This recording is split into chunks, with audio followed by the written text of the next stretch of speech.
ரிலேஷன்ஷிப்பில் உங்கள் பார்ட்னரோட நீங்கள் எப்படி அட்டாச்சாக இருக்கீங்கங்கிறது உங்கள் சைல்ட்ஹுட் எக்ஸ்பீரியன்ஸ் பொறுத்து இருக்குது. லவ் லைஃப்பில் எல்லாருமே ஒரே மாதிரி நடந்துக்க மாட்டாங்க.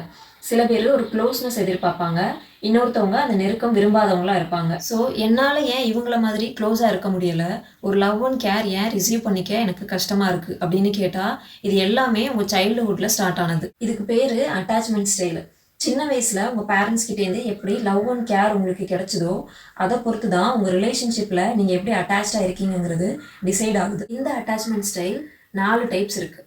ஃபஸ்ட்டு செக்யூர், ஒரு கான்ஃபிடென்ட் ட்ரஸ்டபிள் ரிலேஷன்ஷிப்பில் இருக்க விரும்புகிறவங்க.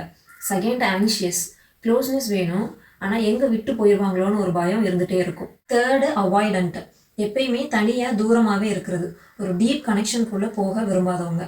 ஃபோர்த்து ஃபியர்ஃபுல் அவாய்டன்ட், லவ் வேணும் ஆனால் அதுக்கு பயப்படுறது. இப்படி இருக்கிறத சேஞ்ச் பண்ண முடியுமான்னு கேட்டால் முடியும்.